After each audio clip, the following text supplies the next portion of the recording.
Don't forget to subscribe, and turn on notifications. We upload daily, and check the source of this video to view all the images and videos if there was any. Brussels. The European Union's 28 leaders are expected to meet for the European Council in Brussels on Thursday and Friday to discuss migration, a controversial proposal to set up asylum seeker processing centers in Northern Africa, security, and the economy. Here's what you need to know. What's high on the agenda? Migration and asylum policy. Member states are deeply divided over how to handle the flow of Europe-bound refugees, despite a significant drop in arrivals. Discussions about reforming the EU's Dublin regulation, which requires refugees to apply for asylum in the country they first arrive, reaching a joint migration deal and agreeing on countries' responsibilities take place amid growing discord. This issue is once again showing the weakness of the EU when it comes to sensible, common decisions to take in the field of security, solidarity and cooperation versus national interest, said Stefano Torelli, a researcher specializing in migration at the Institute for International Political Studies in Milan.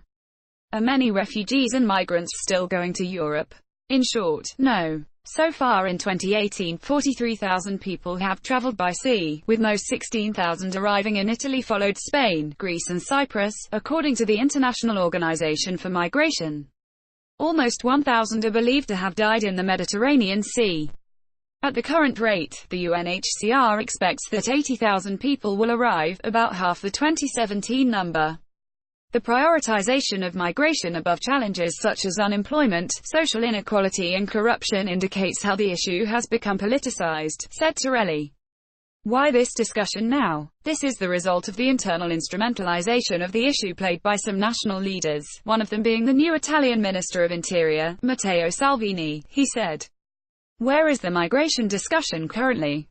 Germany requested a last-minute emergency meeting ahead of the summit, which was held on Sunday and attended by 16 leaders in Brussels. Hungary, Poland, Czech Republic and Slovakia, which have refused to accept relocated refugees, boycotted that meeting.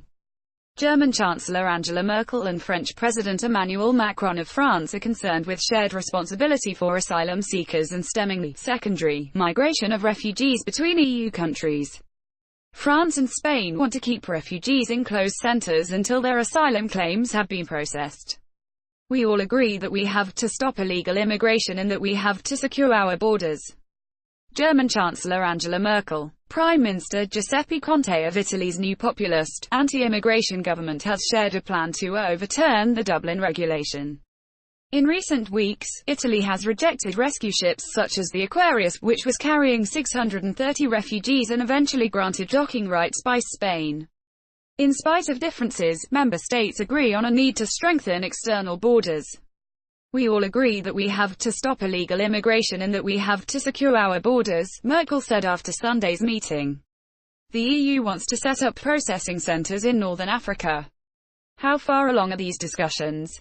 The EU is reportedly prepared to move forward with plans to establish screening centers in Libya, Niger, Tunisia, Morocco, Egypt, while similar facilities are being considered for Albania. Dubbed regional disembarkation platforms, they could be set up with the UNHCR and the IOM. France and Italy support the idea.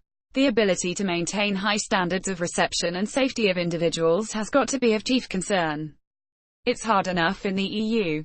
Elisabeth Collette, director of the Migration Policy Institute in Brussels. Elisabeth Collette, director of the Migration Policy Institute in Brussels, said she believes that the proposals will gain momentum at the summit.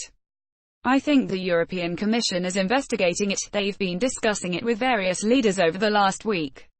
A number of countries see this as a way of discussing responsibility sharing in the Mediterranean and to try and resolve some of the search and rescue disputes, she said. Even so, she doesn't anticipate firm conclusions from the summit. What have African leaders said and are their potential risks? No African country has agreed to host such a center, the EU's top migration official, Dimitris Avramopoulos, has said.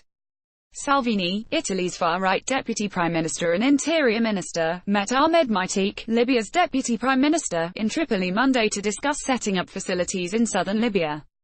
Maitik said Libya categorically refuses to accept foreign-run centers. The way this is being perceived on this side of the Mediterranean is, these countries are trying to dump their problems on you. Isander El Amrani, North Africa director at the International Crisis Group. This is not surprising, as the country has to cope with other and more pressing security problems, Torelli said. Problems exist in the other countries too. Egypt, as well as Libya and Algeria, simply cannot guarantee the minimum standard of respect for human rights when hosting migrants in their detention centers. Tunisia, maybe the only country eligible, does not even have a law regulating the status of refugees. The centers could exacerbate domestic social and political tensions, he said. Isander El Amrani, North Africa director at the International Crisis Group, said to the best of his knowledge, North African countries have rejected the idea. The way this is being perceived on this side of the Mediterranean is, oh, these countries are trying to dump their problems on yous, he said, adding that getting African leaders on board would mean significant financial and political costs. Are these centers a viable solution to the refugee crisis? For Colette, a key question is how the centers would work in practice. The ability to maintain high standards of reception and safety of individuals has got to be of chief concern. It's hard enough in the EU, we've seen the situation in the Greek islands and we've seen the situation in Niger, Colette said. How could this even sound realistic, when almost all the member states failed to relocate 160,000 migrants from Greece and Italy in 2015? Stefano Torelli, researcher specializing in migration at the Institute for International Political Studies in Milan. Torelli was concerned that, not a single word has been spent on how these centers could work. It also remains unclear which member states would accept people once they have been recognized as refugees. How could this even sound realistic, when almost all the member states failed to relocate 160,000 migrants from Greece and Italy in 2015, Torelli said. In a country such as Libya, El Amrani said, with no effective government and where there is already a well-known pattern of abuse, processing centers are certainly no solution. Europe only looks at Libya through the eyes of the migration crisis. We think it's a bit of a misguided approach that focuses on short-term fixes, he said.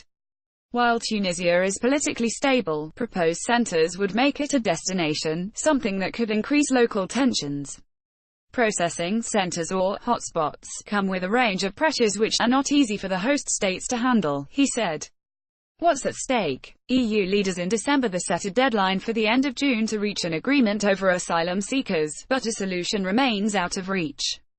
Torelli said attention should be paid to what Italy and other southern countries propose, although he believes Italy's requests are directed more at the domestic electorate rather than intended to be accepted by EU member states.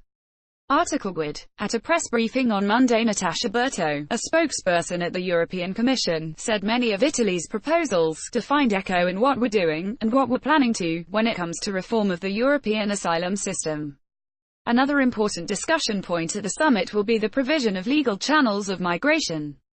I think the only reasonable approach to migration should be providing migrants with legal channels for entering Europe, Torelli said.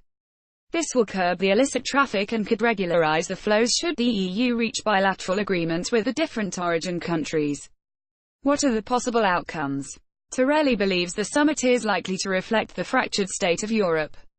Countries such as Germany are seeking long-term solutions against the backdrop of rising nationalism elsewhere, as anti-refugee sentiment persists in states including Italy, Hungary and Austria.